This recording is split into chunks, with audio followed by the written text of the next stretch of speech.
Vampires and werewolves are big business in mainstream media, with a veritable feast of TV shows and movies being dedicated to the mythical creatures across the decades. So, when something comes along that slots straight into the mainstream zeitgeist, with its gothic visuals and sexy vampires fighting those pesky swearwolves... What are we? Werewolves, not swearwolves. You know what's coming next. Yup, sequels and prequels.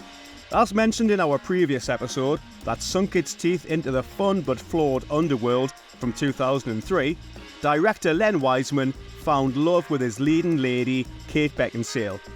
And, if you're being massively cynical, you could perhaps suggest that their starstruck Hollywood romance is one of the main reasons a follow-up to the first movie was greenlit.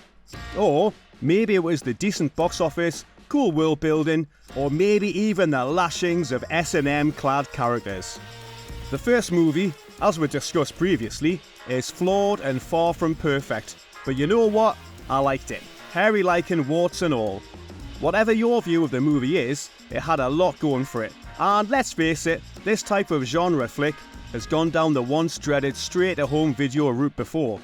The main selling point is obviously Beckinsale Celine, with her slow-mo acrobatics, raucous firefights and tight leather costume, and that long overcoat she pilfered from Neo.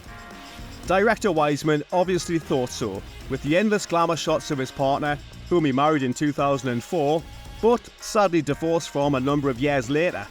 Sequels are never an easy undertaking, with audience and fan expectation heightened by what's come before.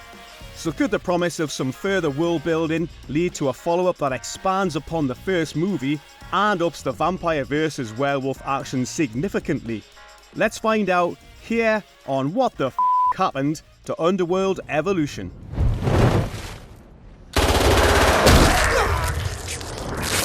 Let's just take a moment to look at the merits of some vampire and werewolf flicks that showed the world that their impact on mainstream culture was merited and worthy of potential sequels. Or, on the contrary, that should have been staked through the heart and left to slowly decay. Well, don't get me started on the awful Twilight series. And I appreciate how huge the books are and the cultural impact of the franchise as a whole, and at least it introduced a new audience to the mythology of vampires and shapeshifters. But vamps shimmering in the sunlight in a largely bloodless and raunch-free teen-friendly setting is too tame for this particular gorehound. Nope, no thanks. See you later, Bella and friends. Give me the black and white punk vampire western aesthetic of A Girl Walks Home Alone at Night, Del Toro's excellent Kronos, or the hilarious hijinks of What We Do in the Shadows, both on the big and small screen, over Twilight anytime. But you know what, that's just my own personal opinion, gorehounds. The point is, there's obviously an audience out there for Underworld, and while the merits of the series is subjective to your own personal taste, we can still dissect what works in terms of the follower's narrative, and if it expands upon the mythology sufficiently. Before we continue with our video, here's a reminder to click the Store tab on any of our JoBlo channels and browse our collection of the latest and freshest designs in our merch store. Go get you some. The story for Evolution was again written by director Wiseman and Danny McBride, who also wrote the movie screenplay. In terms of cast, we get the leather-clad Kate Beckinsale back again, naturally, plus Bill Nighy returning in a smaller role this time, which makes sense when you see the movie, even though his head was sliced in two in the first installment. Scott Speedman's Michael also returns, as does Shane Brolly's Craven. The main cast is also joined in this one by the classically trained English Shakespearean actor, Derek Jacobi, as the progenitor of both the vampire and werewolf bloodlines, Alexander Cornavus. It's fun seeing the great Jacobi on screen in such an admittedly over-the-top but entertaining genre flick like this. We also get Tony Curran as Marcus Cornavus, Stephen McIntosh as Andreas Tanis, and the returning Zita Gorog as Vampire Elder Emilia. Like the first movie, Evolution boasts a solid cast and talent behind the camera, so could it not only expand upon the mythology, answer some questions about the battle between the vamps and lichens, and deliver some kick-ass bloodthirsty action? Well, it tries to achieve all of these elements, but just doesn't quite manage to stick the slow-mo leather-trousered landing.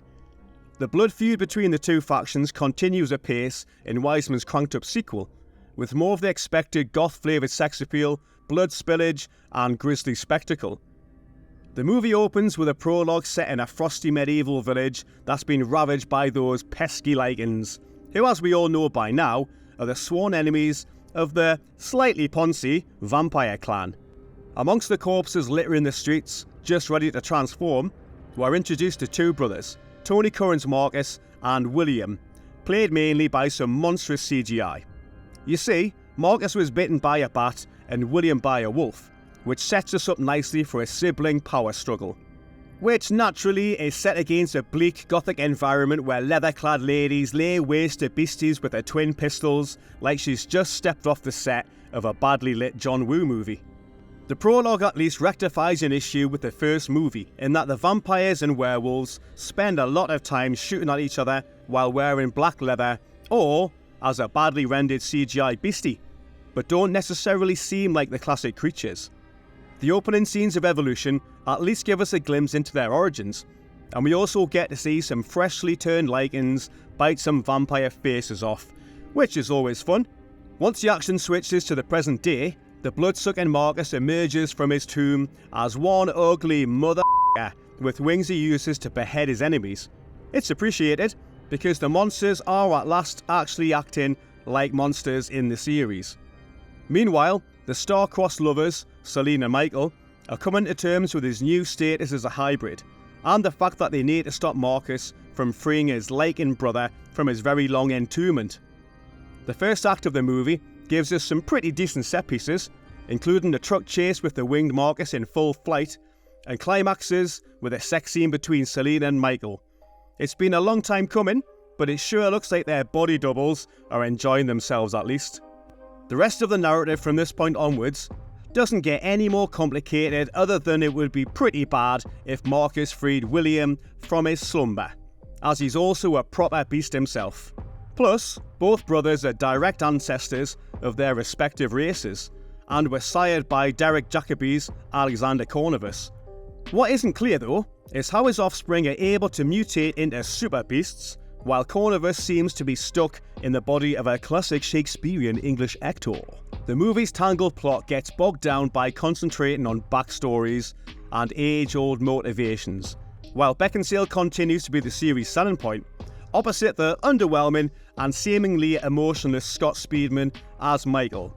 Their relationship is fairly believable, however, and at least they share some decent chemistry at times. The first movie had that uber cool shot of Celine's balletic drop from the roof, and while the sequel attempts to recreate this several times, choppy editing and poorly executed camera angles lessen the impact.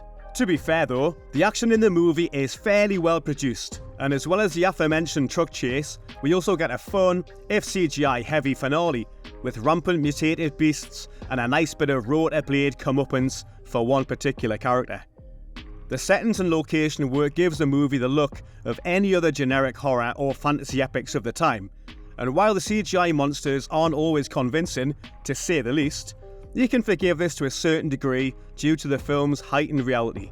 Probably the most successful use of VFX and character design goes to the winged Marcus, with Curran's menacing performance a highlight of the movie.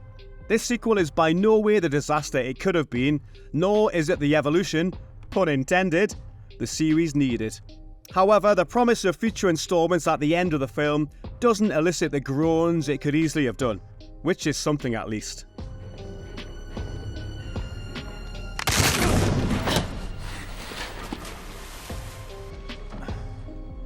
Let's go. Underworld Evolution premiered at the Cinerama Dome in Los Angeles on January the 11th, 2006, and was released in the US on January the 20th by Sony Pictures. The movie opened at number 1 at the domestic box office with a haul of $26.9 million over its opening weekend from a total of 3,207 screens. It didn't have much in the way of similar competition at the time, with only torture porn shocker Hostel competing for the same audience, which was in week 3 and had already dropped down to number 10 in the charts. Critically, the movie was predictably, slated by most reviewers. It has a 17% approval rating on Rotten Tomatoes, with the site's consensus saying the movie is a visual and oral assault on the senses. This vampire werewolf sequel makes a lot of noise and features a heavy-handed, overly convoluted story. That is, of course, if you take any notice of that particular website. The New York Times were critical of the movie's overall look and also described it as a monotonous barrage of computer-generated fur and fangs. The San Francisco Chronicle were also less than enthused about the colour grade, saying, "You can tell that Underworld Evolution is trying to be an artistic action horror film because every scene is bathed in the colour blue," but then going on to offer some faint praise. It's an admirable attempt to test the boundaries of the genre, but it's confusing and not fun to watch. Ultimately then, Evolution doesn't, evolve the series in any major way, but if you take it for what it really is, a formulaic genre flick, it's still a fun watch.